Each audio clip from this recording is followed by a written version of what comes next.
Trečias kelių eismo taisyklių skyrius – bendrosios eismo dalyvių pareigos. Eismo dalyvių elgesys grindžiamas savitarpio, pagarba ir atsargumu. Eismo dalyviai privalo išmanyti Lietuvos Respublikos saugaus eismo automobilių keliais įstatymą ir mokėti šias taisyklės ir jų laikytis. Tai tie du teisės aktai, kuriuos privalot išmanyti ir laikytis. Kiekvienas eismo dalyvis turi teisę naudotis keliais, tik jeigu laikosi saugaus eismo automobilių keliais įstatymo, kitų įstatymų, šių kelių eismo taisyklių ir kitų teisės aktų nustatytų reikalavimų, tvarkos ir apribojimų. Tai keliais, jeigu važiuojat, privalot važiuoti taip, kaip eismo dalyviai privalo paklusti tikrinančiams pareigūnams, už kelių priežiūrą atsakingų institucijų pareigūnams, reguliuotojų reikalavimams. Privalo vairuotojai vykdyti jų nurodymus. Ir jeigu pareigūnas jūs stabdo, privalot laikytis šiose taisyklėse aptartų reikalavimų, kuriuos dar kalbėsim. Eismą keliuose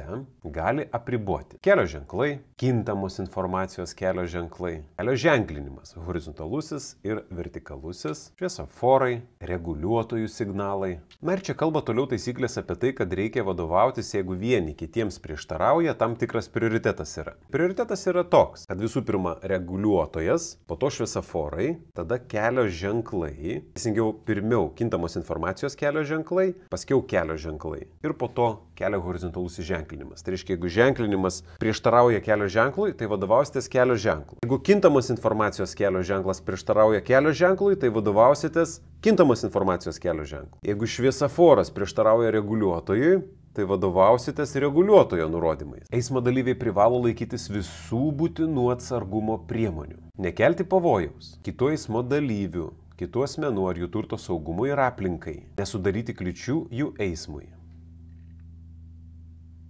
Išvengti nuostolių ar juos sumažinti privalo imtis visų būtinų priemonių, išskyrus tuos, kurie gali kelti jums patiems pavojų. Na čia apie šitą dalį galėtumėm gan nemažai turbūt pakalbėti, bet trumpai.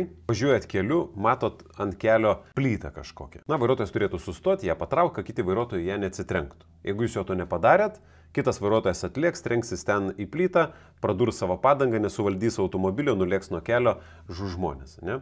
Tai jūs tam tikrus veiksmus visada privalot atlikti, kad sumažinti nuostolius. Arba jeigu tai priklauso nuo jūsų, tai jeigu jūs važiuojat ir jums ten kažkas atsitiko ir jūs ten jau, jums reikia rinktis arba trenktis ten į kitą automobilį, ar jūs galite šiek tiek pasukti į šoną ir galbūt per kelkraštį, per žolyną ir pasinaudoja kokiu krūmu sulėtinti automobilį ir niekam nepadaryti kažkokios rimtesnės žalos. Tai vat visą laiką vairuotojas turi galvoti, kad nebūtų žalos, o jeigu jinai bus, kad būtų kuo mažesnė. Arba tokias priemonės, kad padarytų dar vengti veiksmų, su kuriais galite padaryti daugiau žalos. Tada jau rinktis tuos veiksmus, kurie sukels mažesnę žalą. Eismo dalyviai negali savavališkai perkelti, uždengti, pašalinti arba įrengti eismo tvarką nustatančių techninių priemonių. Tai visi ženklai ir panašiai yra įrengiami tik suderinus nustatyta tvarka, o ne taip, kad aš sugalvojau ir čia dabar stovės tas ženklas. Atėjau ir pastačiau ženklą. Nu, taip negalima. Eismo dalyviai negali savavališkai užtverti kelio, negalite palikti kelyje kokių nors daiktų, negalite kitaip trukdyti eismui, negalite gadinti kelio eismo reguliavimo priemonių, negalite gadinti avarinio ryšio linijų ir želdinių. Negalite užtverti ar kitaip trukdyti privažiuoti prie gaisrinio hidranto ar kitos įrengtos gelbėjimo įrangos. Negali vairuotojai mėtyti iš transporto priemonės kokių nors daiktų, šiukšlių, pilti tepalų, nespecialiai tam skirtose vietose ar kitaip teršti aplinkos. Eismo dalyviai sudarę ar pastebėję kelyje kliūtį, kaip kalbėjau, kad jeigu kokią plytą mėtosi ant kelio ar kažkokią kitą detalę, pavyzdžiui, aš magistralę važiuodamas visada stengiuosi pasitraukti šoną, sustoti ten, kur galima ir nueiti ten, pavyzdžiui, kažkokia padanga fūrai buvo sprogusi, nuo tos magistraliai saugiai su liemenė patraukti, kad kiti automobiliai atvažiavę neatsitrenktų dideliu greičiu į kažkokią tai kliūtį. Arba jeigu sukelia ar pastebi kelyje pavojų, pavojus gali būti netgi, pavyzdžiui, kokia nors didelė duobė atsiradusi, ne? Privalo šią kliūtį ar pavojų pašalinti. Privalomai yra, kaip vairuotojai būna pralekia, net ten mato kažkokią ten vamzdį besimėtantį ant kelio, tai ten pravažiuoja ir kažkuris vienas galbūt atsitrenkia ir ten susižaloja ir automobilį, o gal net ir žmonės susižeidžia. Nu, tas pats, kaip būna duobė. Duobė stovi, mėnesį laiko yra duobė, ir visi per tą duobę važiuoja, ratą ten gadina. Ką privalo padaryti? Jeigu galit, privalot patvarkyti. Jeigu negalit patvarkyti, tai tada pranešti policijai. ar kelio savininkui. Na ir pranešę tam savininkui ar policijai apie tą kliūtį, pažymėti privalot tą kliūtį ar pavojingą vietą. Kaip galit pažymėti? Pastatyti avarinio sustojimo ženklą. Ar kūgius, jeigu kokius turėtumėt. Ir visais įmanomais būdais įspėti apie kliūtį ar pavojų kitus eismo dalyvius. Tai jeigu ten tikrai kažkoks taip didelis pavojingas dalykas, tai jūs galite tiesiog liemenę užsidėję, paeiti į priekį, na ir kažkaip ten rodyt, kad stokit, lėtinkit greitį, nes ten yra pavojus, atvažiuos tarnybos ir pašalins kokį nuvirtusį medį gal ar kažką tokio. Na dabar jeigu atvažiuoja policija ar kitos specialiosios tarnybos su mėlynais švyturėliais ir garsu, na žinoma, mes jas turim praleisti ir jų lydimas transporto priemonės privalom praleisti. Tai čia taisyklė šiek tiek keitėsi, tad dabar toj aptarsim, kaip tiksliai privalo duoti kelią atvažiuojančiams transporto priemonėms. Jeigu esat sankryžoj, tai jie su garsu, su mėlynais švyturėliais turi pirmenybę toj sankryžoj, netgi pavyzdžiui, jeigu jiems raudonas dega, ar jie yra šalutiniam kelyje.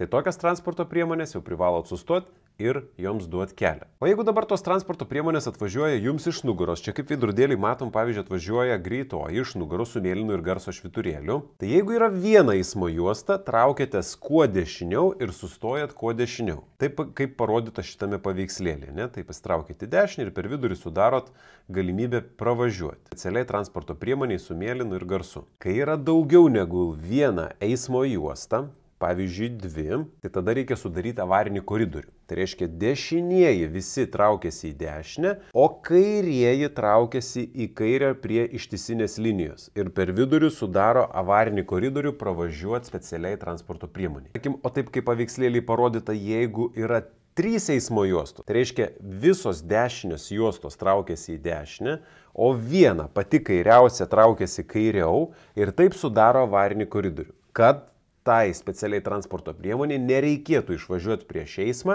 ir rizikuoti dar labiau. Tai čia yra pakeistos taisyklės, seniau būdavo, kad visi į dešinę ir per vidurį paliekam vietą, bet dabar taip nebėra.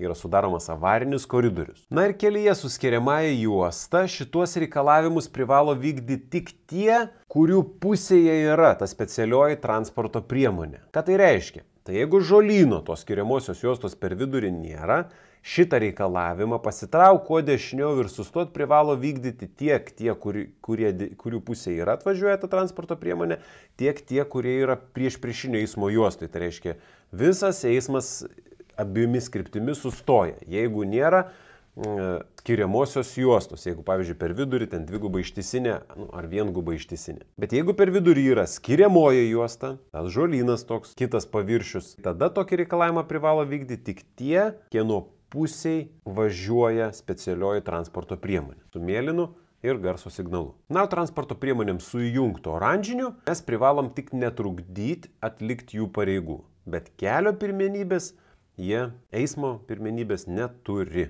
oranžinis švyturėlis. Tai ir praėjom 3 skyrių bendrosios eismo dalyvių pareigos.